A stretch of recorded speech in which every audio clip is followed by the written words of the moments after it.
उसने अपने देश के बारे में, जॉर्डन के बारे में तो बोला ही बोला। उसने बोला कि इजिप्ट भी नहीं लेगा, नहीं चाहिए हमें फिलिस्तीनी। क्यों नहीं चाहिए जी?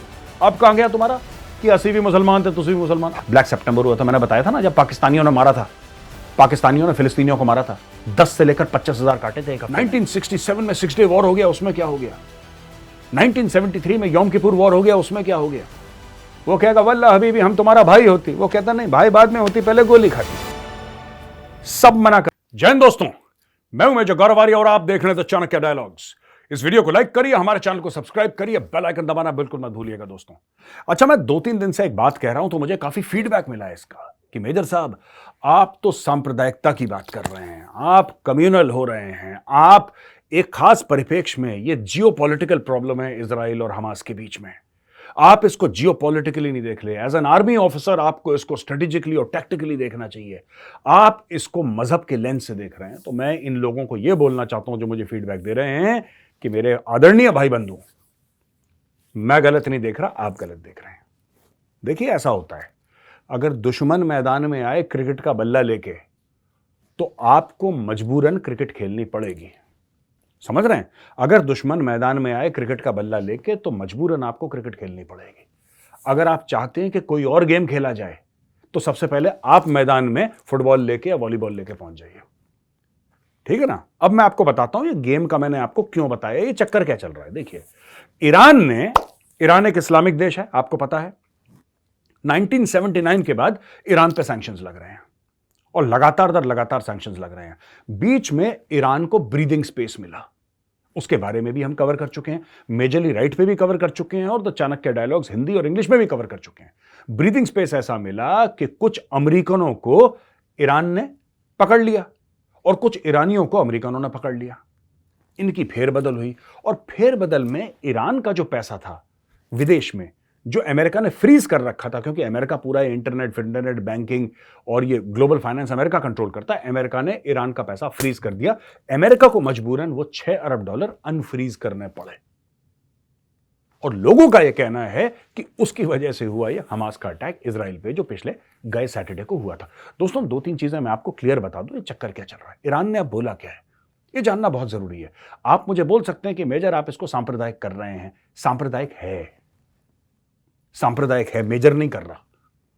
ठीक है, मैं नोएडा में बैठ के यूट्यूब चैनल चला के किसी चीज को सांप्रदायिक या गैर सांप्रदायिक नहीं कर सकता। जो सच है मैं आपको वो बता रहा हूं और मैं चैलेंज करता हूं किसी को जो मुझे उल्टा बताए कि नहीं साहब मेजर साहब आप गलत बात कह रहे हैं। मैं चैलेंज करता हूं जितने भी आपके सो कॉल्ड फैक्ट चेकर हैं, जो भी हैं, आप बताइए। सबसे पहला मैं आपको सबूत देता हूं। सबसे पहला सबूत, ईरान में मांग उठी है और यह मांग उठाई है फॉरेन मिनिस्टर हुसैन अमीर अब्दुल्लाहन। यह फॉरेन मिनिस्टर है ईरान का, अमीर अब्दुल्लाहन। यह क्या बोलता है? यह भाई यह बोल रहा है कि जितने भी मुस्लिम देश हैं, जितने भी दुनिया में मुस्लिम देश हैं, आप इजराइल के ऊपर सैंक्शन लगाओ भाई। आप इजराइल के ऊपर पाबंदियां लगाओ। अपने जो एम्बेसडर है ना वहां पे इजराइल में, आप उनको वापस बुला लो। इजराइल के एम्बेसडरों को देश के बाहर कर दो। इजराइल को तेल मत देना, इजराइल को घेरो। ये जो गुहार इन्होंने लगाई है, अगर इजराइल गलत है, मैं एक बात आपसे पूछना चाहता हूं, अगर इजराइल गलत है तो इन्होंने ये गुहार दुनिया भर के देशों को क्यों नहीं लगाई? ये गुहार चीन से क्यों नहीं लगाई? ये गुहार भारत से क्यों नहीं लगाई? ये गुहार रूस से क्यों नहीं लगाई? ये गुहार साउथ अमेरिकन कंट्रीज से क्यों नहीं लगाई? ये गुहार अफ्रीकन कंट्रीज से, यूरोप से, अमेरिका से, ये दुनिया भर से गुहार लगाते। इन्होंने बोला स्पेसिफिकली मुस्लिम देशों को। और ऐसा क्यों करा इन्होंने?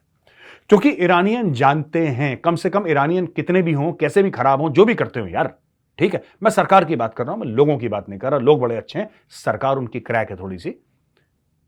ईरानियन गवर्नमेंट को पता है और डे 1 से उनको पता है ये मामला मजहबी है यार।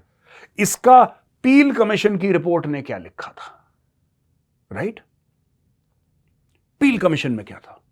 यूनाइटेड नेशंस के मैंडेट से जो इजराइल बना था उसमें क्या लिखा था? 1955-56 में क्या हो गया? उसके पहले जो अरब स्टेट्स ने धीरे धीरे रेड्स करी इजराइल के अंदर और इजराइल ने जवाबी कार्रवाई करी, उसका क्या हुआ? 1967 में 6 डे वॉर हो गया, उसमें क्या हो गया? 1973 में यौम किपुर वॉर हो गया, उसमें क्या हो गया? 2005 में इजराइल ने बोला कि पूरी गाजा पट्टी ले लो, उसमें क्या हो गया? देखिए, ये सब मैंने पढ़ा है और ये पूरी जो कॉन्फ्लिक्ट है ना, इसको घोट के मैं पी गया और काफी कुछ तो मैं भूल भी गया। मैं इतना पढ़ चुका हूं इस कॉन्फ्लिक्ट के बारे में। इस कॉन्फ्लिक्ट के बारे में मैंने फौज में भी पढ़ा था, पर वो हमारा एक पेपर होता है दोस्तों, पार्ट बी। एक पेपर होता है जो जूनियर ऑफिसर्स होते हैं, लेफ्टिनेंट होते हैं, कैप्टन बनने के लिए पार्ट बी का एग्जाम देना पड़ता है। पार्ट बी के एग्जाम में हमने पढ़ा था यार 6 डे वॉर और यौम किपुर वॉर, उसके लिए।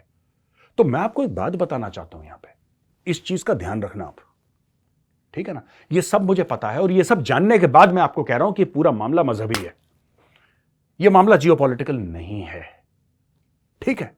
मैं सिर्फ एक बात कहता हूं, जो लोग भारत में, यहां पे तो पैदल बहुत है ना दिमाग के लोग, बहुत ज्यादा, जो लोग कहते हैं कि इजराइल ने फिलिस्तीन की जमीन घेर ली है, मैं उनसे कहना चाहता हूं कि 2005 में इजराइल ने यह बोला था कि ठीक है, तुमने हमारे ऊपर अटैक करा इसलिए हमने तुम्हारी जमीन घेरी। 2005 में हम हट गए पीछे, इजराइल हट गया पीछे। इजराइल ने पूरा गाजा बोला, पूरी गाजा पट्टी लो यार, तुम्हें जो लेना है लो, खत्म करो, नक्की करो मामला यार। तुम बताओ कहां पे बॉर्डर होना चाहिए, आपस में लेन देन करते हैं, बात खत्म करते हैं। इजराइल ने अपने 9,000 सिटीजन्स को वापस बुला लिया वहां से, 2 या 3 अरब डॉलर खर्च करे और सबको वापस बुला लिया। मैं आज आपसे पूछना चाहता हूं, जब इजराइल ने इतना बड़ा कदम ले लिया, और एक बार नहीं 3-3 बार ये कदम लिया, 3-3 बार ये कदम लिया, फिर उसके बाद किसको इतनी मौत आ गई?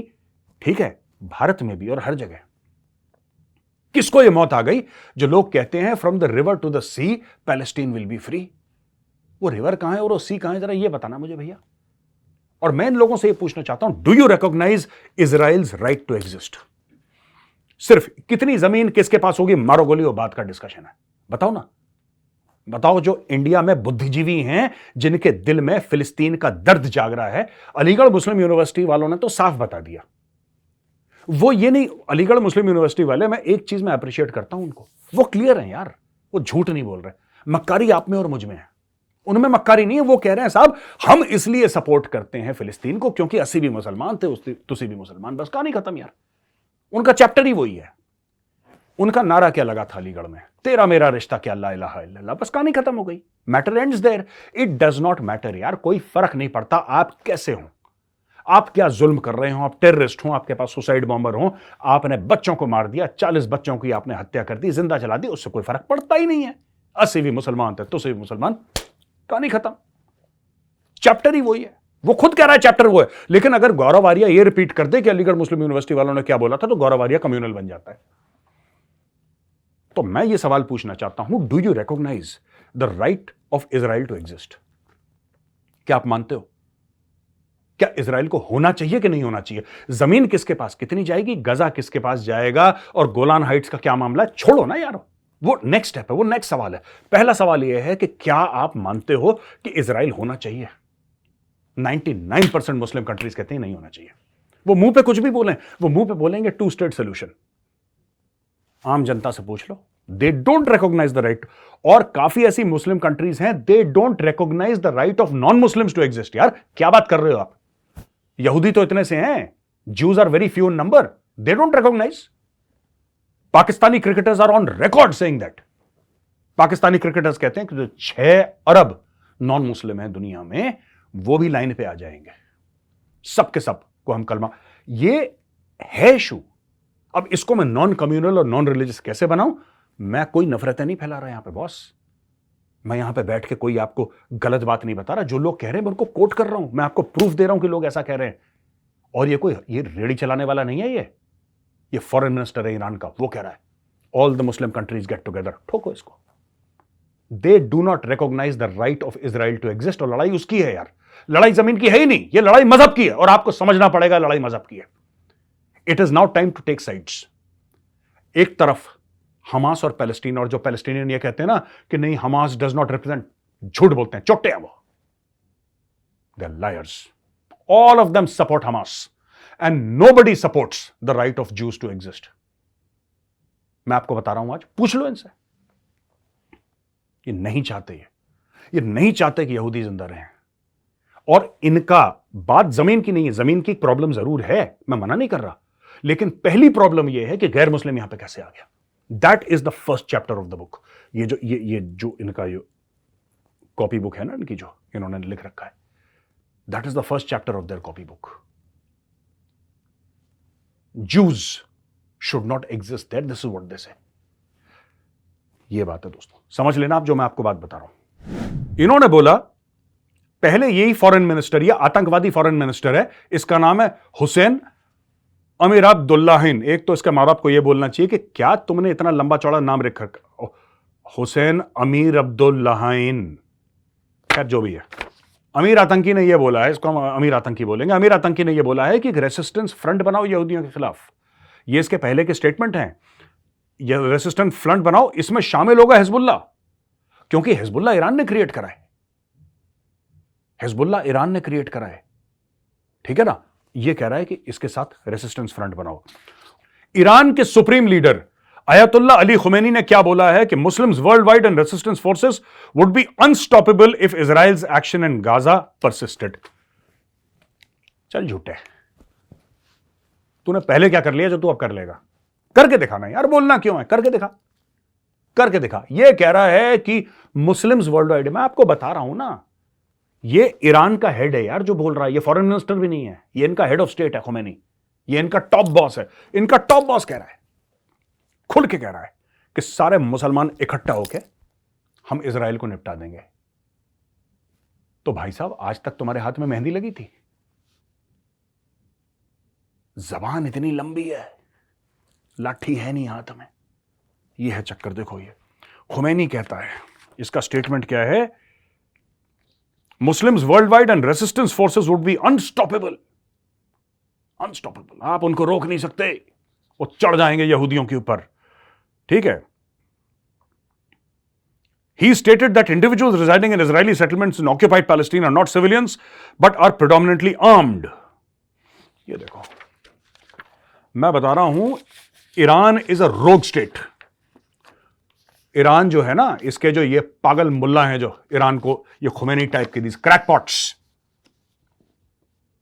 ये जो क्रैकपॉट्स हैं, ये पागल के बच्चे जो ईरान पे राज कर रहे हैं, सबसे पहले तो इनको घसीट के ठोको. इनको, ये बच्चियों पे, औरतों पे जुल्म करते हैं कि तुमने हिजाब नहीं पहना. अरे तेरे बाप का क्या जा रहा है, वो नहीं पहनती हिजाब, बोल तुझे क्यों खुजली हो रही है. इन्होंने बच्ची को इतना मारा, 16 साल की, वो कोमा में चली गई. ये ऐसे जानवर किस्म के लोग हैं वहां पे. ठीक है, मैं फिर कह रहा हूं, मैं ईरानियन लोगों को नहीं कह रहा. I am not talking about the people of Iran, I am talking about the leadership of Iran. Pathetic, pathetic, the worse than animals. ये देखिए, जो बाइडेन का बयान है, कल बयान आया था.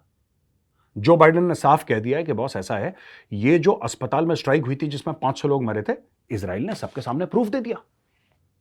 इजराइल ने सबके सामने वीडियो दिखा दिया. इजराइल ने बोला, देखो, एक इंटरसेप्ट भी, हमास बात कर रहा है दूसरे से कि यार ये बम तो यहां से छोड़ा था, यहां पे गिर गया. वो भी रिकॉर्ड करके इजराइल ने, इंटेलिजेंस एजेंसी जहां, उनके रिकॉर्ड कर लिया, उन्होंने सबके सामने दिखा दिया. क्या आप बोलो, चुप. और जो ये लेफ्ट मीडिया है ना दोस्तों, मैं बता रहा हूं, इतना बड़ा नासूर है दुनिया भर का, अल जजीरा, फल जजीरा, बीबीसी टाइप के, ये लोग, ये हमास को टेररिस्ट कहने को तैयार नहीं है और अपने आप को न्यूट्रल कहता है. बीबीसी, मुझे एक बात समझ में नहीं आती, बीबीसी, तुम न्यूट्रल कैसे हो सकते हो? तुम यूके की सरकार से पैसा लेते हो. You take money from the UK government, you are funded by the UK government. How can you be neutral? How can you claim neutrality? You are funded by the government. झूठ बोलते हैं सबके सब ये.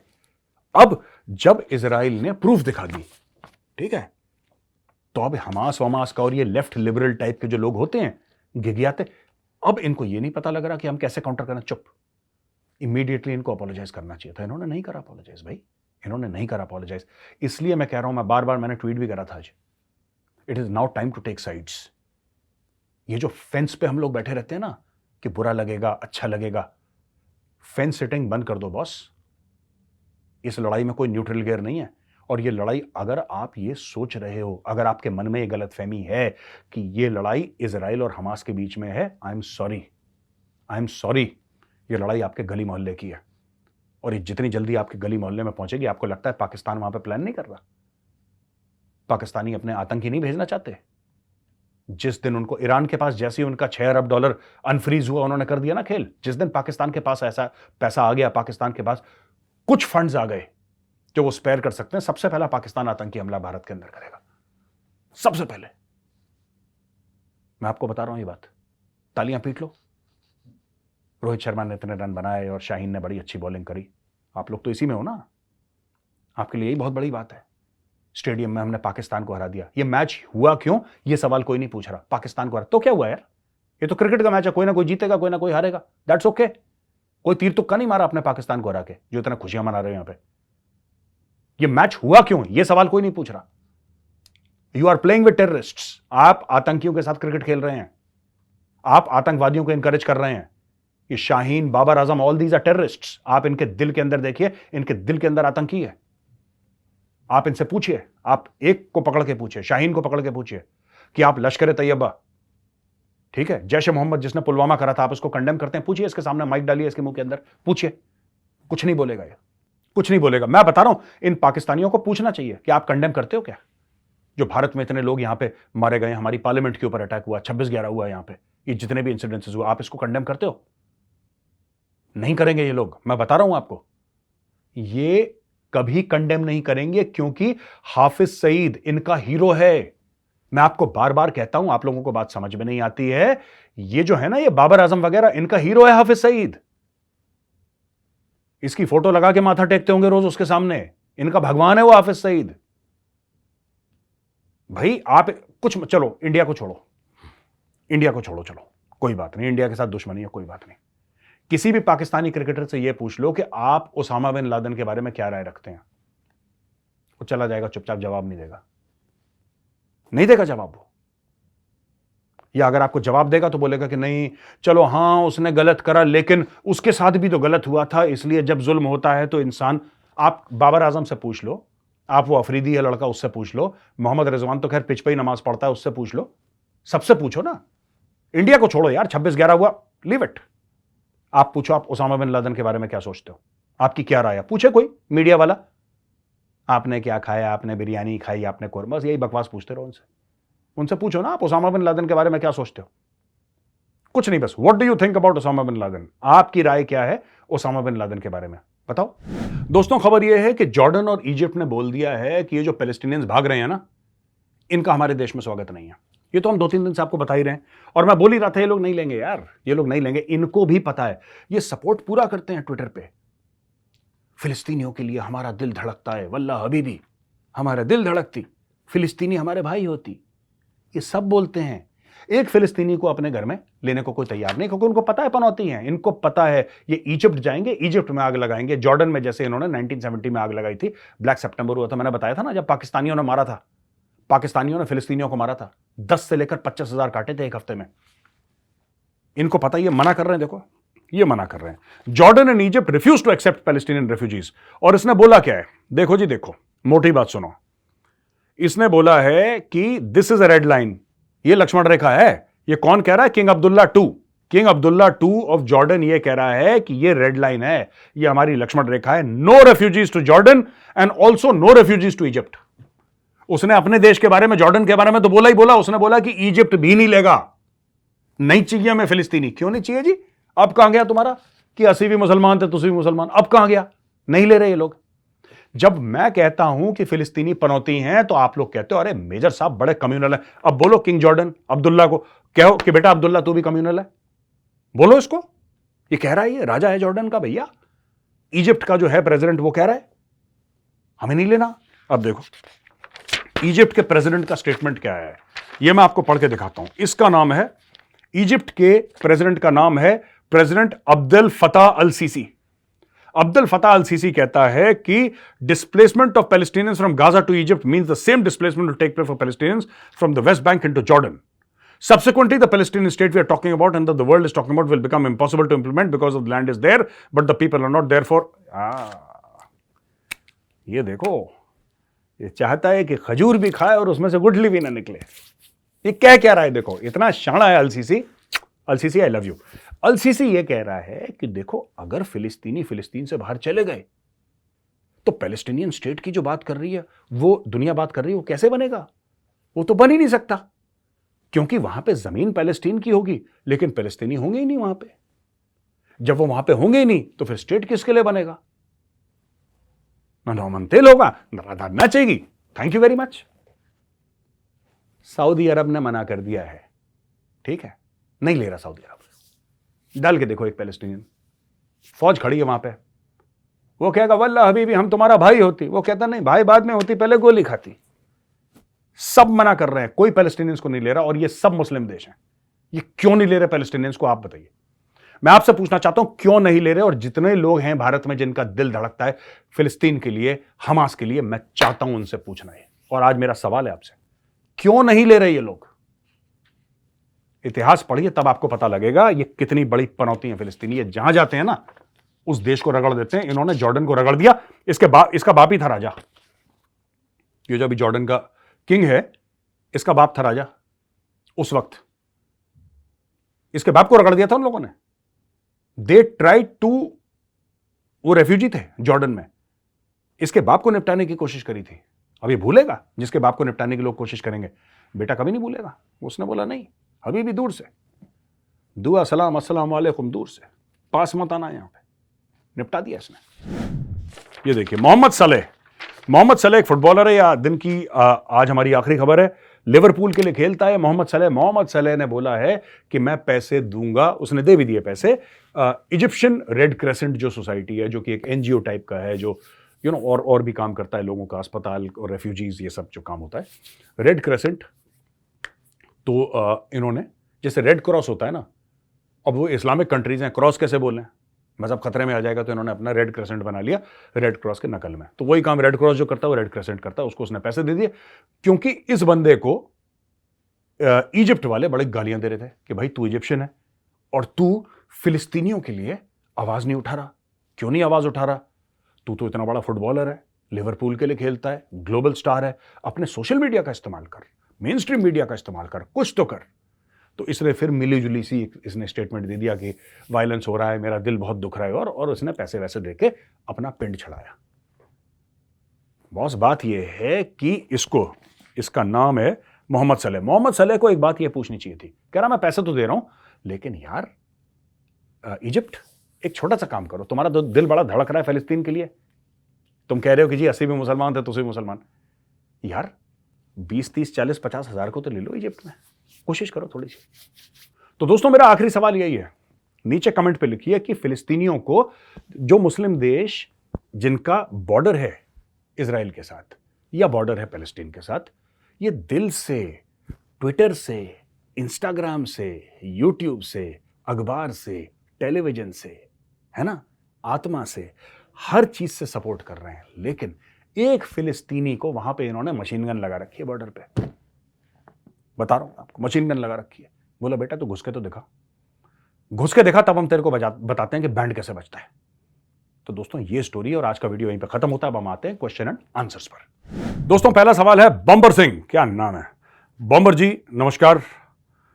ये कह रहे हैं कि हमास का अटैक जो हुआ है इजराइल पे, उसके बाद इजराइल को ओपन हैंड मिल गया रिटेलिएट करने के लिए, यानी कि अपना बदला लेने के लिए, जवाबी कार्रवाई के लिए, और ईरान हमास को सपोर्ट कर रहा है, और ईरान न्यूक्लियर प्रोग्राम में भी इन्वॉल्व है। तो क्या इजराइल अल्टीमेटली टारगेट करेगा ईरान को और वहां पे न्यूक्लियर इंस्टॉलेशंस को तबाह करेगा? देखिए इजराइल तो बहुत पहले से कह रहा है, इजराइल आज से नहीं, इजराइल 15-20 साल से कह रहा है कि आप कुछ मत करो, आप सिर्फ हमें करने दो, ये काम हम खुद कर लेंगे। इजराइल ने अमेरिका को 10 बार बोला है, America no no no this not this. मैं बता रहा हूं आपको एक बात, जिस दिन ईरान, और किसी को नहीं पता, हो सकता है उन्होंने बना भी लिया, जिस दिन ईरानियंस के पास न्यूक्लियर वेपन्स आ गए, दोस्तों दुनिया का ना, ये लोग पागल लोग हैं, ठीक है, एटलीस्ट पाकिस्तानी चोर हैं, चोर को आप पैसा देके मैनेज कर, देखो पाकिस्तानी को है ना लालची लोग हैं, आवाम नहीं, मतलब उनके जो अशराफी है, उनके जो टॉप क्रीम है, लालची लोग हैं। आपने जनरल की जेब में, आसिम मुनीर की जेब में आपने डाल दिए $100-200, आसिम मुनीर आप हाथ जोड़ के खड़ा है वहां पे। ईरान के साथ ये नहीं है, ठीक है, वो हाईली, देखो इस्लाम का नाम पाकिस्तान लेता है, इस्लाम का नाम पाकिस्तान लेता है, लेकिन इस्लाम सिर्फ पाकिस्तान के लिए एक एटीएम है पैसा खींचने के लिए। वो इस्लाम नाम का कार्ड डालता है, अंदर से डॉलर निकल, that is the only reason. Pakistan का वैसे इस्लाम से कोई लेना देना नहीं है, लेकिन जो ईरानी हैं वो असली में कट्टर हैं। इनके हाथ में अगर न्यूक्लियर वेपन आ गया बॉस, तो ये थैंक यू कर देंगे। मैं तो कह रहा हूं Israel should be an every democratic country, ठीक है ना, every democratic country should effect a regime change in Iran. Iran बड़ी खूबसूरत जगह है, बड़े अच्छे लोग हैं, I love the people of Iran, but there government must go. Iran में डेमोक्रेसी आनी चाहिए, ये खुमैनी शुमैनी को सबको निपटाओ, और उसके लिए the world must get together, because Israel and the world will be permanently under threat. कल इनके पास अगर न्यूक्लियर वेपन्स आ गए बॉस, फिर तुम देख लेना। और पाकिस्तानी, मैं बता रहा हूं, पाकिस्तानियों को चाइनीज ने बोल दिया, कुछ पैसे दे दिए, ईरानियंस ने कुछ पैसे दे दिए, ये तो बिकने के लिए तैयार हैं यार। पाकिस्तानी तो बिकने के लिए तैयार हैं, लोग खरीदने को नहीं तैयार हैं, ये तो बिकने, ये मंडी में खड़े हैं कि तुम हमें खरीद लो। अच्छा जी, अतुल देशपांडे, मेजर साहब जय हिंद। जय हिंद Atul ji. Is it necessary for Israel to send tanks into north Gaza? क्या जरूरी है कि इजराइल नॉर्थ गाजा में टैंक भेजे? यह डर है कि इजराइल की फौज वहां पे बॉकडाउन हो जाएगी, यानी फंस जाएगी वहां पे। और क्या इजराइल को नॉर्थ गाजा को नो मैन्स लैंड नहीं घोषित कर देना चाहिए? नॉर्थ गाजा को खत्म कर दो, सिंपली फ्लैटन कर दो, let the entire population of north be made to stay permanently in south. देखिए इतना आसान नहीं है। पहली चीज, आपने टैंक की बात बोली, अब north Gaza south Gaza population कैसे जाएगी, ये तो ऊपर वाला ही जानता है। I am not aware of this. जो आप कहते हैं कि क्या टैंक जो है बिल्डअप एरियाज में जाएंगे, क्या वो बॉकडाउन होंगे? जाहिर सी बात है बॉकडाउन होंगे। आप रशियन टैंक्स को यूक्रेन में देख रहे हैं, वही हुआ है, ठीक है ना। लेकिन ये सच्चाई है, जैसे जैसे आबादी बढ़ रही है, अब देखिए इंडिया पाकिस्तान बॉर्डर में देख लीजिए, एक जमाने में जहां पे पाकिस्तानी पंजाब था वहां पे खुले मैदान थे, वहां पे हाउसिंग सोसाइटी बन गई है। कल जब इंडियन आर्मी जाएगी, मैं ये नहीं बोल रहा कल अगर इंडियन आर्मी जाएगी, मैं बोल रहा हूं कल जब इंडियन आर्मी जाएगी, तो Indian army will also have to fight through a lot of built up areas, क्योंकि पाकिस्तानी पंजाब में बिल्टअप एरियाज बन चुके हैं बहुत ज्यादा, कॉलोनीज हो गई, घर बन गए, आबाद हो गए। वहां पे कल जहां पे सपाट मैदान था, वहां पे गांव नए नए बस गए हैं, है ना। पूरे लाहौर वाली पूरी साइड में लाहौर जैसा बड़ा हो रहा है, तो लोग आगे हाउसिंग सोसाइटीज बन रही हैं। बॉर्डर से ज्यादा दूर नहीं है लाहौर। अगर आप अटारी में खड़े हो जाएं तो 25 किलोमीटर दूर लाहौर है। 25 किलोमीटर क्या होता है, स्टोन्स थ्रो, नथिंग। तो ये है, ये होगा। पर इजराइल वहां पर गया क्यों है? इजराइल गया है हमास के इंफ्रास्ट्रक्चर को परमानेंटली डिसेबल करने के लिए, और इजराइल को घुसना पड़ेगा। और टैंक क्यों घुसना पड़ेगा? टैंक सबसे कारगर हथियार क्यों है? क्योंकि उनके पास टैंक नहीं है दूसरी पार्टी के पास, पहली चीज। दूसरी चीज, टैंक के पीछे आपके सोल्जर्स आ सकते हैं, राइट। और जो मरकावा है, मरकावा में रिएक्टिव आर्मर भी है, तो नॉर्मल आरपीजीज इतना इंपैक्ट नहीं करेंगे, ठीक है। और क्या टैंक फंस सकते हैं? टैंक बिल्कुल फंस सकते हैं। एवरीबडी, इन्फेंट्री गेट्स बॉक डाउन यार। इन्फेंट्री थोड़ा सा रास्ता वस्ता अपना निकाल लेती है क्योंकि पैदल सैनिक होते हैं, तो ये होगा। लेकिन दिस इज वॉर, ये जंग है, जंग में ऐसा होता है। श्रेय सिद्धार्थ, ये नमस्कार and Vande Mataram sir, I am श्रेय फ्रॉम ओडिशा। श्रेय जी नमस्कार और वंदे मातरम। ये कहते हैं कि कोई भी दोस्त परमानेंटली ना दोस्त होते हैं ना दुश्मन होते हैं, ये सिर्फ कोऑपरेट करते हैं अपने बेनिफिट के लिए। ये कितना सच है? और इंडिया कहां जा रहा है अगले 10 साल? अब इंडिया कहां जा रहा है दोस्त, ये तो मैं नहीं बता सकता, तो मोदी जी बता पाएंगे। मैं बड़ा छोटा आदमी हूं, मुझे इतनी नॉलेज नहीं इंडिया कहां जा रहा है।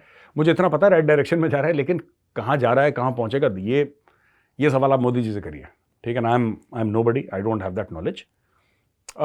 जो आपने एक्चुअली सवाल मुझसे पूछा है ना इसमें, कि देश आपस के इंटरेस्ट्स में कोलैबोरेट, वो हाँ है। कभी कभी देश अपना नुकसान भी झेल लेते हैं क्योंकि लॉन्ग टर्म बेनिफिट देख रहे होते हैं। It's like a business enterprise. अगर देश कैसे काम करने की कोशिश कर रहे हैं, अगर आपको पढ़ना है और आपको समझना है ना कॉन्सेप्ट, तो जो ईस्ट इंडिया कंपनी थी ना, आप ईस्ट इंडिया कंपनी के बारे में पढ़िए। आज भी वो कॉन्सेप्ट चल रहा है दुनिया में, सेम कॉन्सेप्ट अलग तरीके से, थोड़ा सा मॉडिफाई हो गया। अब डॉक्ट्रिन ऑफ लैब्स तो नहीं हो पाएगा आजकल ना, डॉक्ट्रिन ऑफ लैब्स तो नहीं हो पाएगा, लेकिन जो ईस्ट इंडिया कंपनी की थिंकिंग थी, इसको लड़ाओ, इससे लड़ाओ, ये करो, वो करो, ऐसे घेरो, यहां पे ट्रेड करो, वो एक अलग न्यू आइटरेशन आया है, नई मेथोडोलॉजी आई है, सब कुछ बदल गया। लेकिन जो इंटेंट था ईस्ट इंडिया कंपनी का, वो देश आज भी फॉलो कर रहे हैं।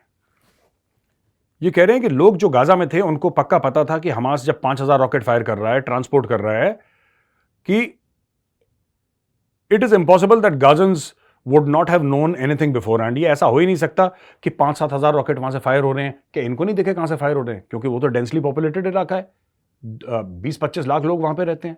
One of the most densely populated areas on earth है, मतलब जितना मुझे पता है, मैं कभी गया नहीं गाजा साइड, लेकिन ये है। तो उनके लिए सिंपैथी, देखिए मेरे दिल में तो नहीं है सिंपैथी, अब जिसकी होगी वही सवाल का जवाब दे सकेगा। मेरे मन में भैया कोई सिंपैथी नहीं है। मैं तो कई बार बोला है IDF को, flatten Gaza, turn it into a parking lot. ठीक है, तभी ये नासूर तभी हटेगा, मैं आपको बता रहा हूं, वरना ये नासूर उभरता रहेगा बार बार। तो दोस्तों यहां पे वीडियो खत्म होता है। अगर वीडियो पसंद आए तो वीडियो को लाइक करिए, हमारे चैनल को सब्सक्राइब करिए, बेल आइकन दबाना बिल्कुल मत भूलिएगा दोस्तों। जय हिंद, वंदे मातरम, भारत माता की जय।